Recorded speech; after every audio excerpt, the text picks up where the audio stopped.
पूजनीय संत समाज, धर्म प्रेमी बंधुओं, श्रद्धा मूर्ति माँ बहनों, आदमी स्वयं को पहचान न पाने के कारण दूसरों से नफरत करता है, क्योंकि उसे जब अपने आप को ही नहीं पता है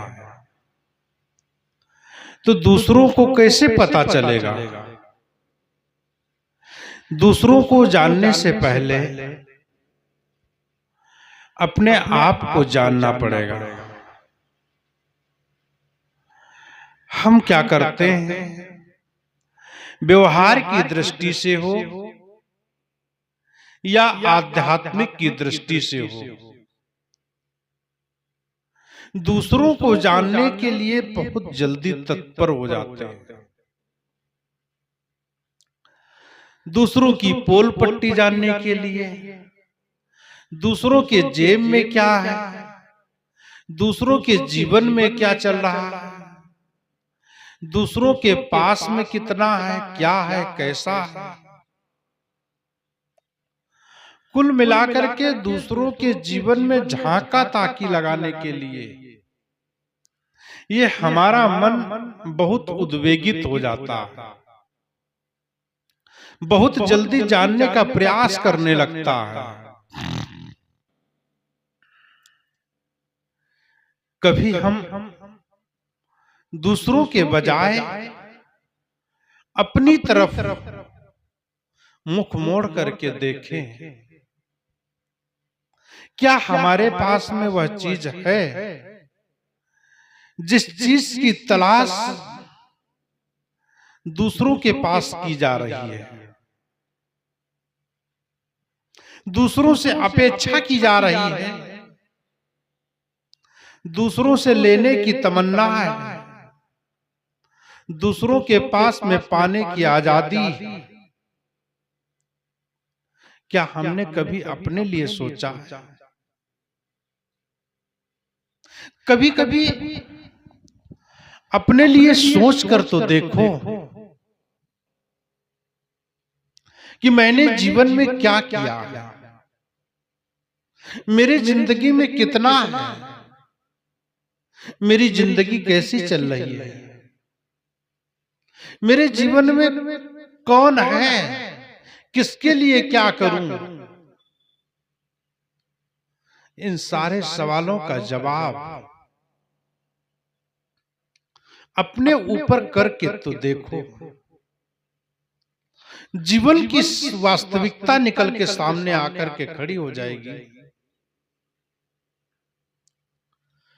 और जीवन क्या है, ऐसे ऐसे प्रश्नों का जवाब आपको अपने अंदर मिलेगा। दूसरों के जीवन में अपने प्रश्न ढूंढोगे तो उन सवालों का, उन प्रश्नों का जवाब न मिलेगा। जो हम दूसरों के पास खोजते हैं वह अपने पास खोजे। वहां शांति शायद न मिले, वहां सुख न मिले, वहां परेशानियों का सामना करना पड़ सकता है, वहां दुख उठाना पड़ सकता है। लेकिन उन्हीं प्रश्नों का जवाब, उन्हीं जीवन जीने के तरीके सलीके आप अपने जीवन से पूछें, अपने जीवन में खोजें, तो उसका उत्तर ही नहीं, जीवन का समाधान मिल जाएगा। और हम स्वयं के जाने बिना दूसरों को जानने का प्रयास करते हैं। ऐसा असंभव। स्वयं को जान लो, स्वयं को समझ लो, स्वयं को पढ़ लो, स्वयं को जी लो। जिस दिन ऐसा जीवन में चलने लगेगा, उस दिन जीवन का असली स्वरूप हमारे जीवन के सामने खड़ा होगा। और उस स्वरूप को समझ करके जब हम जिएंगे, जीवन का कुछ असली ही आनंद कुछ अलग ही आएगा। उस आनंद के सामने दुनिया का ऐश्वर्य फेल है, दुनिया का खजाना फेल है, दुनिया का सारे पद उसके सामने फेल है। लेकिन कब, जब हम उस स्थिति तक पहुंचेंगे तब। अगर उस स्थिति की इस जबान से बात करते चले गए, जीवन में उतारेंगे नहीं, उस स्थिति का बखान ही करते करते जीवन का अंतिम हो सकता है। लेकिन वह सुख, वह अनुभूति हमें कहां मिलेगी? इसलिए इन सारे झूठे सुखों में अपने जीवन को मत फंसाओ। असली सुख, असली आनंद, असली जीवन का सार जब तक हम अपने जीवन में नहीं उतारेंगे, और ये उतरेगी कैसे? जब तक हम परिवार में रहते हैं, समाज में रहते हैं, उन लोगों के साथ में उनसे जो अपेक्षा हम करते हैं, वह जब हम समाज को, परिवार को देने लगेंगे, जो भी कुछ अपेक्षा हम समाज से रखते हैं, परिवार से रखते हैं, लड़के बच्चों से रखते हैं, पत्नी से रखते हैं, पति से रखते हैं, परिवार के किसी भी सदस्य हम कोई भी अपेक्षा रखते हैं, जब तक वो अपेक्षा अपने अंदर नहीं आएगी, दूसरों से अपेक्षा करके हमारा जीवन सुखी नहीं हो सकता। अपेक्षा हमें दूसरों की पूर्ति करने में होना चाहिए, दूसरों के सहयोग में आनी चाहिए, ना कि दूसरों से अपेक्षा करें ताकि वो हमें, हमारे जीवन में हमको वो चीज दे जिस चीज की हमें तलाश थी। ऐसा हो नहीं सकता। व्यवहारिक वस्तुओं लेन देन में चल जाएंगे, व्यवहार में जीवन जीने की कला से संबंधित वस्तुएं, व्यवहार से संबंधित वस्तुएं चल जाएंगी, लेकिन अध्यात्म में हमें ही कदम रखना पड़ेगा। हमें ही उन जीवन जीने के तरीके समझना पड़ेगा और उन्हीं का प्रैक्टिकल करके अपने जीवन में उतारना पड़ेगा। ये घर, ये मकान, ये दुकान, ये जीवन जीने के जो संसाधन हैं, इनसे हमें सिर्फ सुविधा मिलती है, इनसे हमें सिर्फ जीवन जीने के कुछ तरीके मिल जाते हैं, जीवन जीने के लिए कुछ द्रव्य प्राप्त हो जाता है। लेकिन इन सब चीजों को पा करके भी आदमी क्यों नहीं सुखी होता? आदमी क्यों नहीं शांत होता? आदमी क्यों परेशान होता है? किस चीज का अभाव रह जाता है हमारे मन के अंदर में? दुनिया का सारा ऐश्वर्य, पद, प्रतिष्ठा, सब कुछ होने के बावजूद में मन में टीस क्यों रहती है? मन क्यों परेशान रहता है? अगर उत्तर खोजने चलते हैं तो उत्तरों को हम बाहर खोजना चाहें तो हमें नहीं मिल सकता है। अपने ही जीवन में खोजें, अपने ही जीवन में झांक करके देखेंगे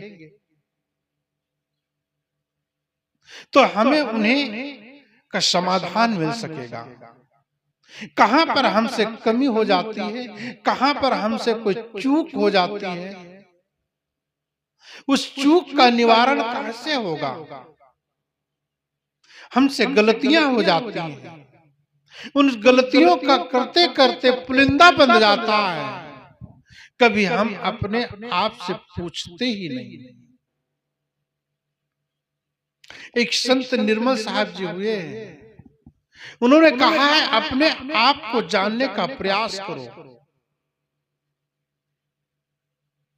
लेकिन हम अपने आप को जानने का प्रयास ही नहीं करते। अगर कहो कैसा कहां है, क्या जीव, मैं, आत्मा के बारे में कहते हैं, अगर कहो जीव कैसा कहां है। जीव को लोग नहीं मानते हैं, कुछ लोग आत्मा को कुछ लोग नहीं स्वीकार करते हैं।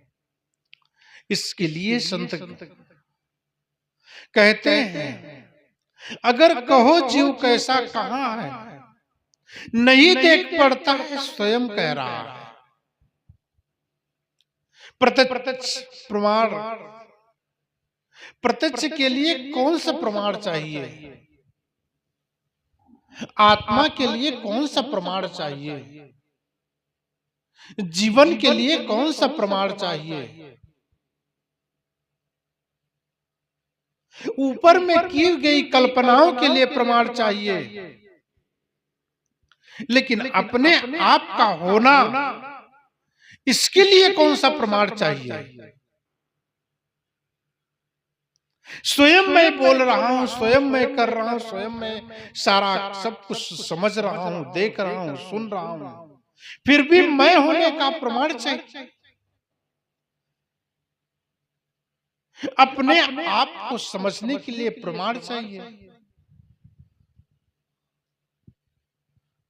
ऐसी मूढ़ता की बातें जीवन जीने के तरीके में अगर रखी जा रही हैं, तो जीवन जीने का जो तरीका होगा वो आपको न मिल पाएगा।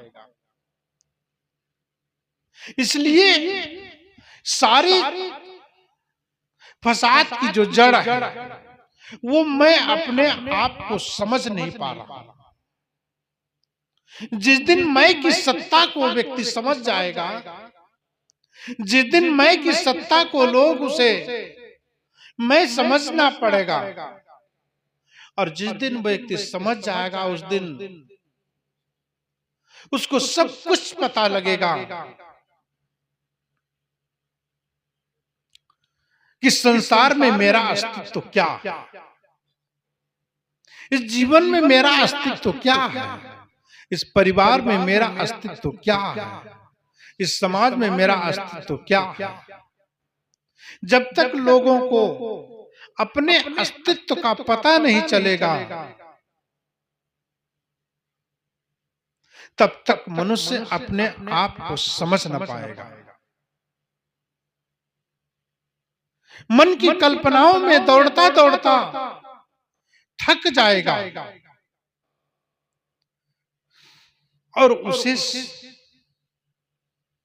संधि ही दिखेगी, समाधान नहीं दिखेगा,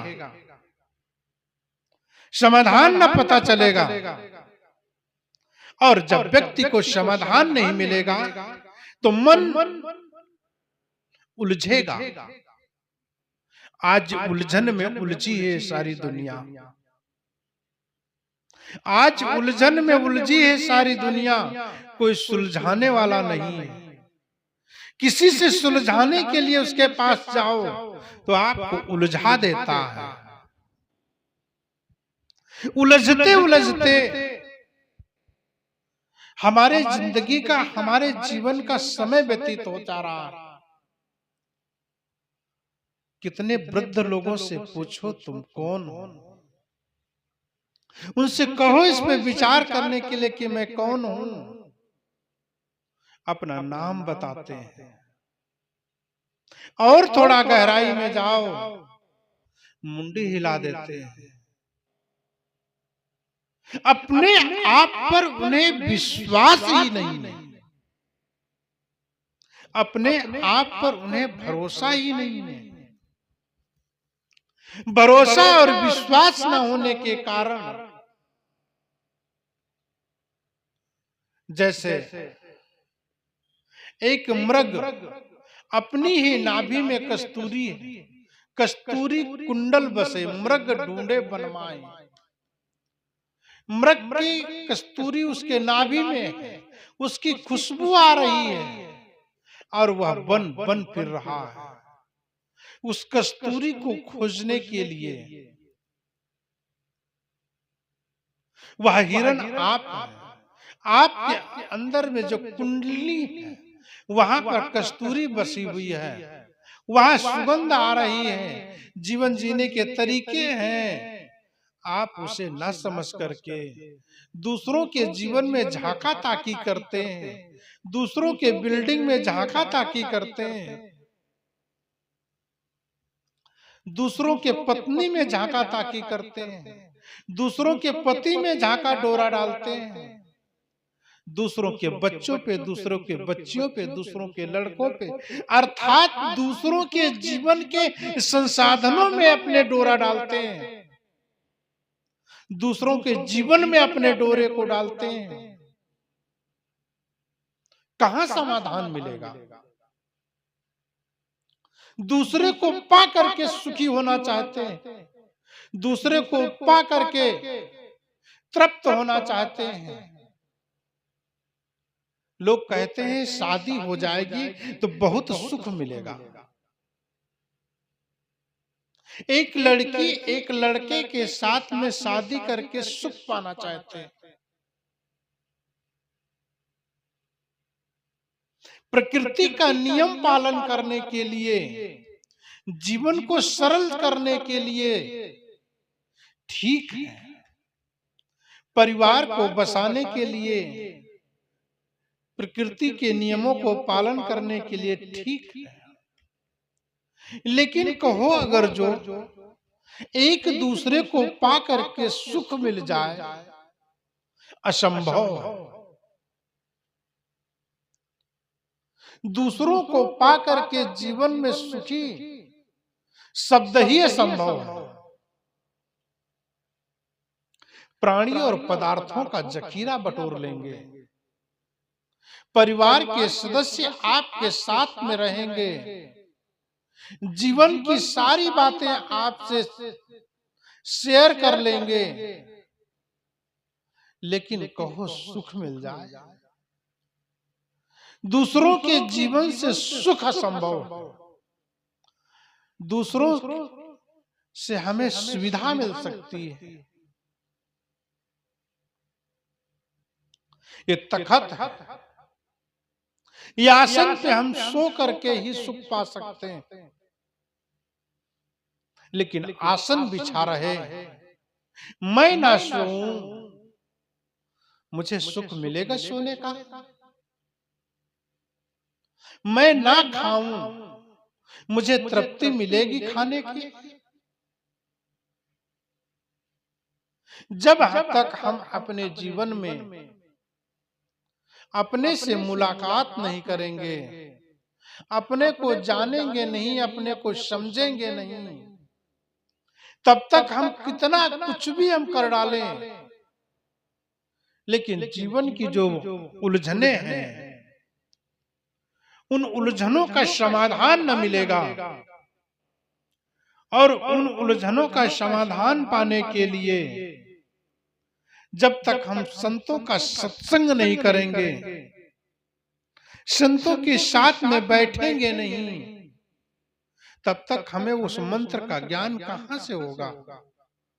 अहम शुद्ध चैतन्य ज्ञान स्वरूपम अजरहम अमरहम अखंडम अनूपम।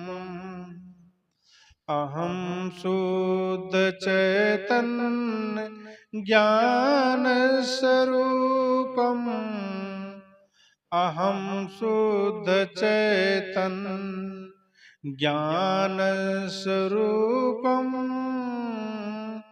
अजर हम अमर हम अखंडम अनुपम।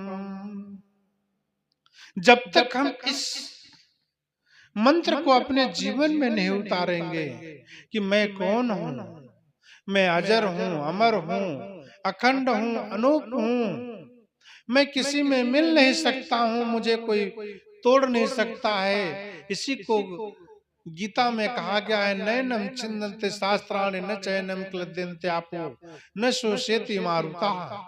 इस जीव को, ईश्वर की सत्ता को ना कोई गला सकता है, ना कोई काट सकता है, ना कोई छिपा सकता है, ना कोई इसे मार सकता है, ना ही इसे कोई दबोच सकता है।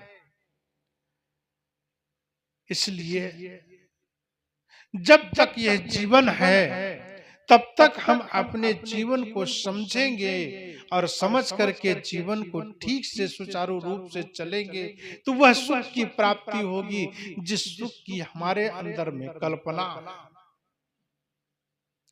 और कल्पना तभी मिटेगी जब तक हम अपने आप को जानेंगे नहीं, स्वयं को पहचानेंगे नहीं, स्वयं से मुलाकात नहीं करेंगे, स्वयं से हम जब तक हम रूबरू नहीं होंगे।